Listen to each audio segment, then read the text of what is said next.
Praise the lord. ప్రభు అయిన యేసుక్రీస్తు నామంలో మీ అందరికీ మా హోసన్నా మినిస్ట్రీస్ తరపున హృదయపూర్వకమైన వందనాలు తెలియపరుస్తున్నాను. ఈ దినమంతా విశేషమైన కృప నా దేవుడు మీకు అనుగ్రహించునుగాక. ప్రియులారా, పరిశుద్ధ గ్రంథంలో ఈ రోజున 61వ కీర్తన 2వ చరణాన్ని నేను చదువుతున్నాను.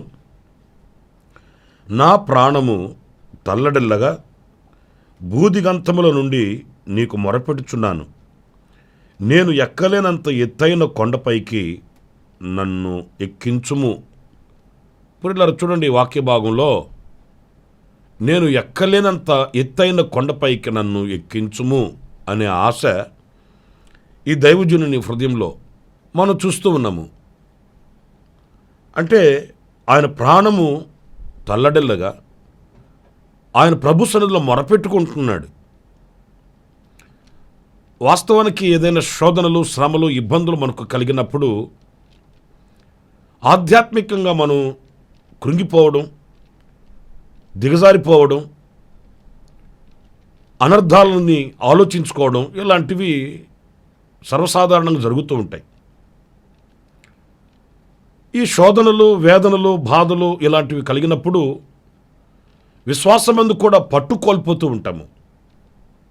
కానీ ఈ దైవజనులలో ఉన్న విశేషత ఏంటంటే ఆయన ప్రాణము తల్లడిల్లిపోతుందట. అంటే దేని చేతనో ఆయన కృంగిపోతున్నాడు. కానీ ఆ స్థితిలో ఒక ఉన్నతమైన స్థానానికి వెళ్ళాలని కోరికను ప్రత్యక్షపరుస్తున్నాడు. ఇది చాలా విశేషమైనదండి. ఎందుకంటే మనుషులుగా కొన్ని అనుభవాలు మనం భరించలేము, మనం సహించలేము. వాటిని ఎదుర్కొనే శక్తిని మనం కోల్పోతూ ఉంటాము. కానీ ఆ స్థితిలో కూడా బలాన్ని పొందుకొని, కృపను అందుకొని ఇంకాస్త నేను ఉన్నత స్థితికి వెళ్ళాలి, ఎత్తైన కొండను నేను చేరుకోవాలన్న కాంక్ష కలిగి ఉండడం నిజంగా ఇది చెప్పుకోదగిన విషయం అండి. ఉన్న స్థితిలో నుంచి దిగజారిపోయే వాళ్ళని చూస్తున్నాం. కానీ మరి తల్లడిల్లిపోయే అంత అనుభవాలలో కూడా ఆ ఉన్న స్థితిలో నుంచి పైకి వెళ్ళడం, ఉన్నతంగా ఎదగడం మన పితరుల యొక్క జీవిత అనుభవాలలో ఎన్నో శ్రేష్టమైన విషయాలు మనం నేర్చుకుంటామండి. వాళ్ళు పుటమ వేయబడుతున్నప్పుడు అగ్నిలో, శోధనల చేత పరీక్షింపబడుతున్నప్పుడు వాళ్ళు ఆ శోధనల వైపు, శ్రమల వైపు, వాళ్ళకి ఎదురైన అగ్ని వైపు వాళ్ళు చూడలేదు. కానీ వాళ్ళు ఉన్నతమైన ఆధ్యాత్మికమైన స్థితిని వాళ్ళు అనుభవిస్తూ వచ్చారండి. ఈ రోజున నా ప్రియమైన సహోదరులరా, ఈ ఆత్మీయ పోరాటంలో, విశ్వాస యాత్రలో కొనసాగించబడుతున్న మనము కూడా మానవ జీవితంలో ఎన్నో ఆటుపోట్లు వస్తాయి, ఎన్నో అవాంతరాలు, అభ్యంతరాలు కలుగుతాయి. కొన్ని మన మనసును వేధించే శోధనలు మన మనసుని కృంగదీస్తాయి. కానీ ఆ స్థితిలో మన బలహీనులమై ఆధ్యాత్మికంగా కృంగిపోకూడదు. కానీ ఆధ్యాత్మికంగా ఒక నూతనమైన బలాన్ని మనం పొందుకోవాలి. ఉన్నతమైన ఆధ్యాత్మికమైన స్థితి కొరకు ప్రార్థన చేసి ఆ శిఖరానికి ఎక్కగలిగిన ఉన్నతమైన బలాన్ని మనం పొందుకొనవలసి ఉంటుందండి. చూడండి, ఎక్కలేనంత ఎత్తైన కొండకు నన్ను ఎక్కించమంటున్నాడు. ఆ అనుభవాలు ఎలా ఉంటాయంటే, ఒకరోజు యేసుక్రీస్తు పేతురును, యాకోబును, అతని సహోదరుడైన యోహానును వెంటబెట్టుకొని యేసుక్రీస్తు ఒక ఎత్తైన పర్వతం మీదకి తీసుకుని వెళ్ళాడండి వాళ్ళని. మీరు ఈ మాటల్ని మత్తయి సువార్త 17వ అధ్యాయం మొదటి వాక్యాల్లో మీరు చూస్తారండి. 6 దినములైన తర్వాత యేసు పేతురును, యాకోబును, అతని సహోదరుడైన యోహానును వెంటబెట్టుకొని ఎత్తైన ఒక కొండ మీదకి ఏకాంతముగా పోయి, ఎత్తైన ఒక కొండ మీదకి వారిని తీసుకొని ఏకాంతంగా ఆయన వెళ్ళిపోయాడట. ఎందుకంటే ఆయనకి ఎదురవుతున్న పరిస్థితులు అలా ఉన్నాయి. ఆయన ఎదుట ఉన్న బృహత్తరమైన కార్యం అలా ఉంది. ఆయన భుజస్కంధాల మీద ఉన్న భారం అంత గొప్పది. ప్రియులారా, ఆ పరిస్థితుల్లో ఆయన ఒక ఎత్తైన పర్వతం మీదకి ఏకాంతంగా ఆయన వెళ్ళిపోయాడట. నేను యెరూషలేముకి వెళ్ళినప్పుడు ఇంచుమించు 4 సార్లు నేను వెళ్ళాను. ఆయన ఏకాంతంగా గడిపిన కొండల మీదకి వెళ్ళినప్పుడు చూసినప్పుడు ఆశ్చర్యం కలుగుతుందండి. ఈనాడు వెహికల్స్లో ఆ ప్రాంతానికి తీసుకుని వెళ్తారు. ఆ వెళ్ళేటప్పుడు వెహికల్స్ కూడా చాలా కష్టతరంగా వెళుతాయండి. కానీ ఆయన కాలినడకన ఎక్కి వెళ్ళాడట. నాకు ఆశ్చర్యం అనిపించింది. ప్రార్థన చేసుకోవడానికి, ఏకాంతంగా గడపడానికి ఇంత ఎత్తైన కొండను ఎక్కి రావాల్సి వచ్చిందా, అంత అవసరమా అని అనుకుంటే అది ఆధ్యాత్మికమైనటువంటి శక్తిని పొందుకున్న వారికి తెలుస్తుందండి. ఇక లోకానికి, లోక కార్యకలాపాలకి, లోక సంబంధమైన విషయాలకి నాకు ఇక సంబంధం లేదు అన్నట్లుగా దేవునితో ప్రశాంతంగా ఏకాంతంగా గడిపే ఒక ఉన్నతమైన అనుభవం అండి. ఇక్కడ మీకు ఇంకో మాట కూడా చెప్తాను. అక్కడికి వెళ్ళి ఆయన ప్రశాంతంగా నిద్రపోలేదు. అక్కడికి వెళ్ళి ఆయన వారి ఎదుట రూపాంతరము పొందెను. ఆయన ముఖము సూర్యుని వలె ప్రకాశించెను. ఆయన వస్త్రములు వెలుగు వలె తెల్లనివాయను. ప్రియులారా, చూశారండి,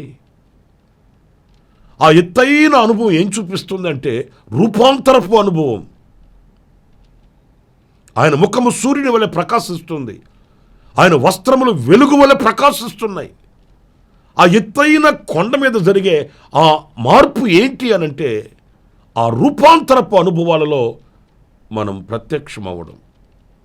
నిజమే, మనం ఎక్కి వెళ్ళే కొద్దీ, ఉన్నతమైన స్థితిలో నిలిచే కొద్దీ ఆ ప్రకాశాన్ని మనం పొందుకోగలుగుతామండి.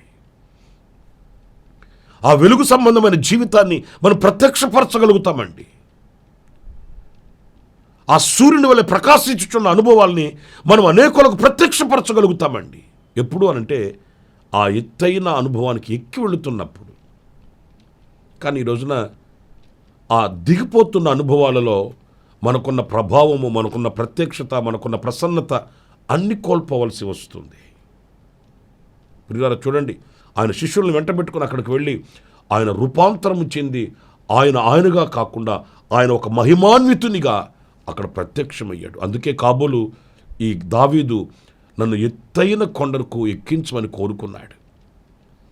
ఎన్నో శోధనలు, ఎన్నో బాధలు మనకు ఉన్నప్పటికీ కూడా ఆ ఆధ్యాత్మికమైనటువంటి ఉన్నత స్థితిని మనం కోరుకుంటే ఆ ప్రకాశమానమైన జీవితం మనకు కలుగుతుంది. ఆ యొక్క ప్రసన్నత మనం కలిగిన వారమై ఉండగలుగుతామనే విషయాన్ని ఈ వాక్యం మనకు తెలియపరుస్తుంది. ఇంకొక మాట, ప్రకటన గ్రంథం 21వ అధ్యాయం 10వ వాక్యాన్ని నేను చదువుతున్నానండి. ఆత్మవశుడనై ఉన్న నన్ను ఎత్తైన గొప్ప పర్వతం మీదకి కొనిపోయి యెరూషలేము అను పరిశుద్ధ పట్టణము దేవుని మహిమగలదై పరలోకమందున్న దేవుని యొద్ద నుండి దిగివచ్చుట నాకు చూపెను. పిల్లలు చూడండి, వాక్య భాగంలో ఆత్మవశుడై ఆయన్ని ఒక ఎత్తైన గొప్ప పర్వతం మీదకు తీసుకుని వెళ్ళాడంట. ఈ ఎత్తైన గొప్ప పర్వతం మీదకు తీసుకుని వెళ్ళినందువలన అతను చూసిన దర్శనం ఎలాంటిది అనంటే దిగివచ్చుచున్న పరిశుద్ధ పట్టణం. ఇది పరలోక రాజ్యమును గురించిన ఒక దర్శనం అండి. పిల్లలు, ఎప్పుడైతే మనం ఆ ఉన్నతమైనటువంటి పర్వతపు అనుభవానికి వెళ్ళగలుగుతామో, ఎప్పుడైతే ఆ ఉన్నతమైన శిఖరానికి మనం చేరుకోగలుగుతామో, ఆనాడు పరలోక రాజ్యమును గురించిన ఒక మంచి దర్శనం మనకు ఉంటుందండి. ఈ లోక సంబంధంగా ఉన్న వ్యక్తులకి పరలోక రాజ్యమును గురించిన దర్శనం ఉండదండి. వాళ్ళు ఏమంటారంటే, ఏమోలేండి, ఎవరు చూశారేంటో, సచ్చిన తర్వాత తక్కిడో బిక్కుడో అంటారండి. ఈ లోక సంబంధమైనవి వాళ్ళకి ఘనముగా కనిపిస్తాయి. కానీ ఆత్మ సంబంధమైన వ్యక్తికి, ఒక పర్వత అనుభవాల్లో ఉన్న వ్యక్తికి, ఎత్తైన శిఖరానికి ఎక్కిన వ్యక్తికి స్పష్టంగా కనబడుతుంది పరలోక రాజ్య దర్శనం. ఆ దర్శనం ఎంతో శ్రేష్టమైనది. పిల్లలు, ఈ లోకంలో మనం ఇలాంటి దర్శనం కలిగి ఉండాలండి. ఈ దర్శనం మనల్ని ఎన్నడూ కూడా విడిచిపెట్టకూడదు, విడనాడకూడదు, తోలనాడకూడదు, మనకు మరుగవ్వకూడదండి. ఎప్పుడు ఆ దర్శనం చేత మనం ప్రభు రాకడ కొరకు వేచి చూడాలి. మనల్ని మనం పరిశుద్ధపరచుకోవాలి. మనల్ని మనం సిద్ధపరచుకోవాలి. ఆ పరలోక దర్శనం మనకు ఆనందాన్ని ఇస్తుంది, బలమునిస్తుంది. అంతేకాదు సిద్ధపడే ఆ వివేకాన్ని మనకు అనుగ్రహిస్తుందనే విషయాన్ని మర్చిపోకూడదండి. కనుక లోకంలో ఎన్ని ఆటుపోటులు, ఎన్ని అభ్యంతరాలు మనకు ఎదురైనప్పటికీ ఎక్కి వెళ్ళాలి అనే ఆశ కలిగి మనం ముందుకు సాగుదాము. ఆ రీతిగానే ఎక్కి వెళ్ళిన అనుభవాలలో రూపాంతరపు అనుభవం కనిపిస్తుంది, పరలోకపు దర్శనపు అనుభవాలు మనకు కనిపిస్తున్నాయి. ఇలాంటి దర్శనం, ఇలాంటి అనుభవాలు కలిగి ముందుకు సాగుదాం. అలాంటి కృప ప్రభు మనందరికీ అనుగ్రహించునుగాక. ఆమేన్. తలలు వంచండి, చిన్న ప్రార్థన చేసుకుందాం. కృపా సత్య సంపూర్ణుడా, జీవాధిపతి అయిన ప్రభువా, మీకు వందనాలు చెల్లిస్తున్నాను నాయన. ఆనాడు మా పితరుడైన దావీదు పలికినట్లు, నేను ఎక్కలేనంత ఎత్తైన కొండపైకి నన్ను ఎక్కించమని కోరుకున్నాడు. ఆ ఎక్కిన శిఖరపు అనుభవాలలో రూపాంతరము చెంది ఒక ప్రకాశమానమైన బ్రతుకు ఉంటుందని, పరలోక దర్శనము కలుగుతుందని, ఆ రీతిగా జీవించడానికి ప్రభువా మీరు మాకు కృపను అనుగ్రహించారు. మమ్మల్ని ఇంకను మీరు చేపట్టి నడిపించి ఆశీర్వదించండి. ఆధ్యాత్మికమైన బలమును ప్రసాదించండి. ఎదురవుతున్న ప్రతిదీ కూడా ప్రభువా మమ్మల్ని కృంగదీసేవి కాకుండా మేము ఇంకా ఆ స్థితిలో ఆధ్యాత్మికంగా బలపరచబడి ఒక శిఖరానికి ఎక్కే అనుభవాలకి రావడానికి మీరు మాకు కృపను అనుగ్రహించి నడిపించమని, ఇదిగో ఈవేళ ఎందరైతే శోధనల చేత, బాధల చేత కొట్టుమిట్టులాడుతున్నారో వారికి ఈ యొక్క వర్తమానం ఊరట కలిగించినట్లు, నిరీక్షణను కలిగించినట్లు, విశ్వాసాన్ని కలిగించినట్లుగా సహాయం చేయండి, బలపరచండి. మీరు మేము ఏకమగు వరకు మీ కృప సంపత్తిని బట్టి మీరు మమ్మల్ని దృష్టించి నడిపించమని మమ్మల్ని మీ చేతులు సమర్పించుకుంటూ యేసు ప్రశస్త నామములో ప్రార్థన చేసి వేడుకొనుచున్నాను తండ్రి. ఆమేన్, ఆమేన్.